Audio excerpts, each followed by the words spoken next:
Assalamualaikum warahmatullahi wabarakatuh. A'udzubillahi minasyaitonirrajim. Bismillahirrahmanirrahim. Asyhadu alla ilaha illallah wa asyhadu anna Muhammadan abduhu wa rasuluh la nabiyya ba'da. Allahumma shalli ala sayyidina Muhammad wa ala alihi wa sahbihi ajmain. Amma ba'du. Rabbi shrah li sadri wa yassir li amri wahlul 'uqdatam min lisani yafqahu qawli. Amin. Apa kabar sahabat Pendikar Bocahon? Kita ketemu lagi di channel Pendikar Bocahon bersama saya Gunadi Widi Nur Cahyo. Nah sahabat, kembali saya mengajak sahabat untuk mengambil hikmah sinau bareng. Kali ini saya mengajak sahabat untuk mengambil hikmah dari sebuah kisah dari seorang tokoh, seorang ulama, seorang soleh, dari seorang wali yang bernama Hatim Al-Aswam. Hatim Al-Aswam ini adalah seorang ulama berasal dari negeri Al-Baih atau dikenal dengan Afghanistan sekarang.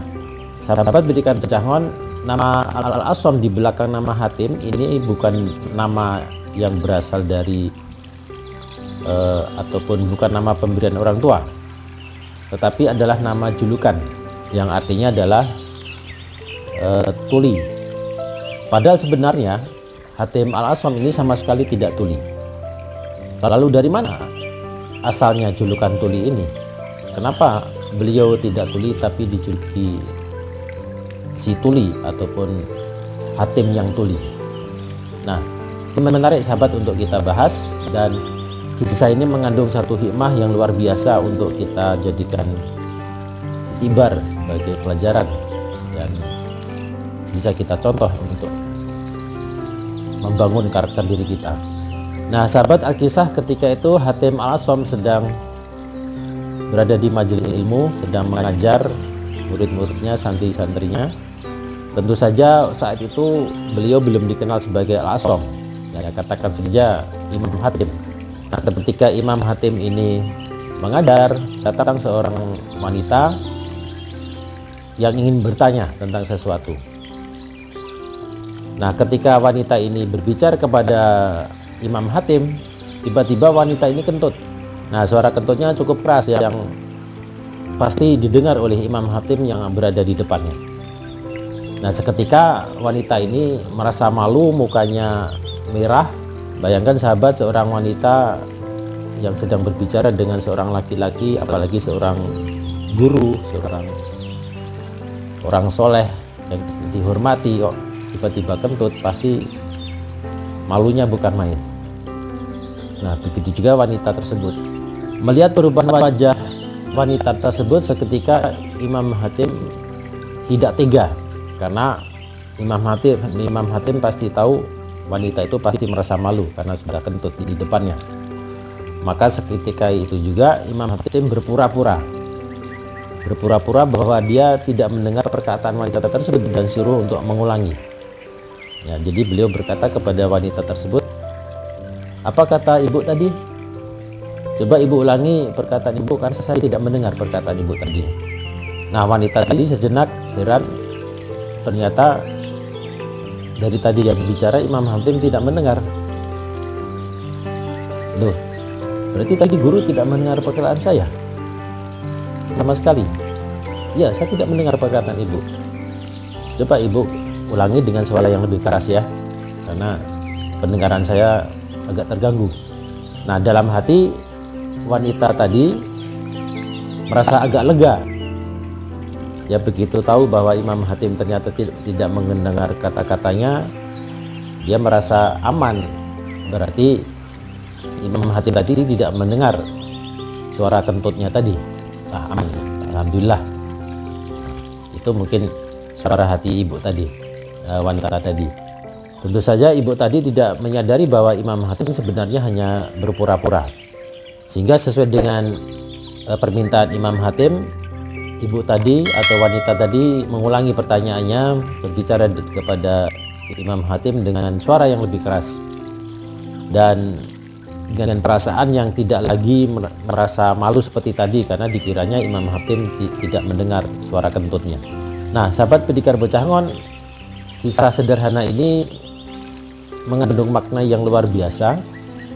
Bagaimana seorang soleh seperti Imam Hatim demi melindungi lawan bicaranya dari rasa malu, beliau rela untuk dikatakan sebagai orang yang pendengarannya terganggu, atau bahkan dikatakan Hatim al-Aswad atau Hatim si tuli. Sikap Imam Hatim yang berpura-pura tuli itu semata-mata karena menjaga ataupun melindungi ibu tadi atau wanita itu supaya tidak merasa malu. Dikiranya Imam Hatim tidak mendengar suara kentutnya. Nah, ini ada suatu contoh yang luar biasa sahabat.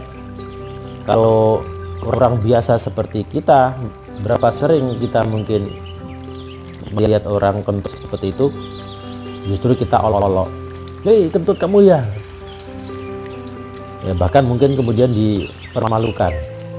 Nah, Imam Hatim memberikan contoh bahwa kalau ada orang kentut, itu kita tidak boleh mengolok-oloknya, apalagi kemudian mempermalukan.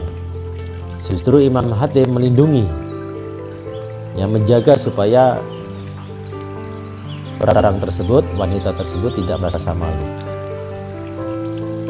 Nah, tentu saja ini merupakan pelajaran bagi kita supaya dalam kehidupan sehari-hari kita juga selalu menjaga aib orang lain. Ya, tentu saja aib dalam arti yang luas, tidak hanya kentut saja. Sedangkan kentut saja perlu kita jaga, kita lindungi supaya orang itu tidak malu, apalagi kalau aib yang lain. Betapa di zaman sekarang ini orang seringkali membuka aib orang lain, seringkali mengolok-olok kelemahan orang lain, bahkan juga mempermalukan orang lain. Nah, ini ada suatu perbuatan yang tercela yang perlu kita hindari, perlu kita jaga. Nah, sahabat, teladan yang diberikan oleh Imam Hatim ini merupakan suatu perbuatan mulia yang dan terpuji yang perlu kita jaga, kita amalkan dalam kehidupan sehari-hari, baik kita kehidupan di dunia nyata maupun di alam maya yang sekarang ini di berbagai macam medsos itu juga seringkali terjadi orang saling menghujat, saling mencela, saling membuka aib dan sebagainya. Nah, semoga kisah Imam Hatim ini menyadarkan kepada kita betapa pentingnya kita menjaga supaya orang lain itu terlindung, ya, supaya aibnya tidak, supaya kita menjaga aib orang lain supaya tidak merasa dipermalukan. Nah, sahabat, semoga kisah sederhana ini bisa bermanfaat untuk sahabat Pendekar Bocah Ngon semuanya, khususnya untuk saya sendiri yang menyampaikan, dan bisa kita amalkan dalam kehidupan sehari-hari. Insyaallah kita ketemu lagi di episode mendatang dengan kisah dan topik yang berbeda, tetap di channel yang sama, channel Pendekar Bocah Ngon. Terima kasih sahabat atas dukungannya, dan kita akhiri perjumpaan kita di episode ini. Assalamualaikum warahmatullahi wabarakatuh. Salam Bocah Ngon.